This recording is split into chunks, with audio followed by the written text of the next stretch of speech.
traffic controllers were in no hurry to get the planes out of the gates. They were, in fact, ready to listen to a live soccer match.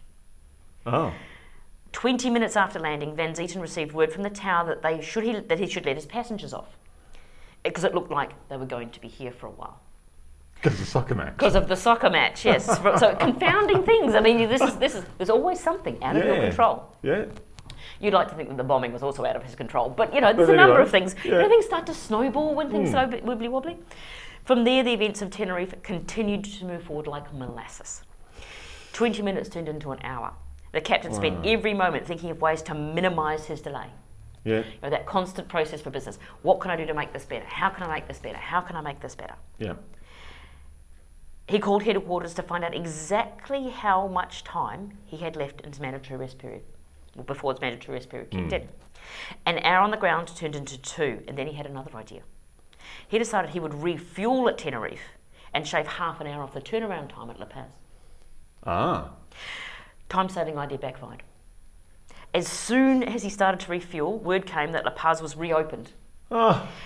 He was too late to stop the 35-minute refueling process. Oh. Finally, when it looked like the plane was ready to go, nature threw a wrench and a thick fog descended. I mean, you wouldn't read about it, you wouldn't write about it, would you? This is the actual events that happened to this poor person. Kicking himself over the decision to refuel, Van Zieten became more intent on getting underway. The fog growing thicker and thicker, visibility dropped to just 300 metres, which I would think in anybody's book is not enough time, not enough visibility to safely take off a 747. No. So that poor gazing out of the cockpit, he couldn't even see the end of the runway. Van Zieten knew that every moment the fog got worse, it made it likelier that Tenerife Tower would close and shut the airport down. Oh. He saw the window of opportunity to get out of Tenerife before the overnight stay was closing. It was now or never. It was time to go.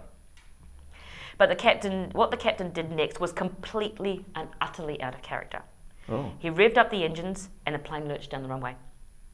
Wait a minute, Van Zieten's co-pilot said in confusion. We don't have ATC clearance. Oh. I know that, replied the captain as he hit the brakes. Go ahead then, ask. The co-pilot got on the radio and received airway clearance, which was approval of a flight plan, as you know, being a pilot. But the tower said nothing about the take-off clearance, and yet, determined to take off, Van Zieten turned the throttles to full power and roared down the foggy runway. The jumbo jet was just gaining momentum when, seemingly out of nowhere, the scariest sight Van Zieten could ever imagine appeared in front of him. A Pan Am 747 was parked across the runway. Van Zieten was approaching it at takeoff speed. There was no way to stop or swerve, but instinctively, Van Zieten knew that the only chance was to take off very early. Come on, please, the captain begged his plane and pulled the aircraft's nose up desperately, dragging its tail on the ground and throwing up a blinding array of sparks. The nose of Van Zieten's plane managed to narrowly clear the parked 747, but just as it looked like he was in the clear, the underside of Van Zieten's fuselage ripped through the top of the Pan Am plane. The KLM plane burst into a fiery explosion as it hurtled another 500 yards down the runway. Van Zieten, his entire crew, all of the passengers were killed. In all, 584 people lost their lives that day. The aeronautical community was stunned as by far the deadliest plane collision in history. Wow. An international team of experts descended on Tenerife Airport, as you would expect. Yes. Not only that, every other plane was delayed. Yeah. They examined every bit of evidence, interviewed every eyewitness, and scrutinised every single moment of the cockpit's recorders in an attempt to compile the cause of the accident. Yeah. Experts quickly ruled out mechanical failure, terrorist attack, and piecing together the events of that day, it was clear that the other plane on the runway, which was Pan Am Flight 1736, had missed a taxi turn-off and ended up in the wrong place.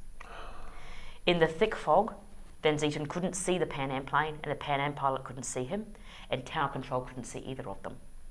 And on top of that, the tower was undermanned, the controllers were distracted by the day's events, they were watching a soccer match. Despite all these factors, though, the tragedy would never have occurred if Van Zieten had not taken off without clearance. But why a seasoned pilot, the head of KLM's safety program, made such a rash and irresponsible decision is beyond anybody.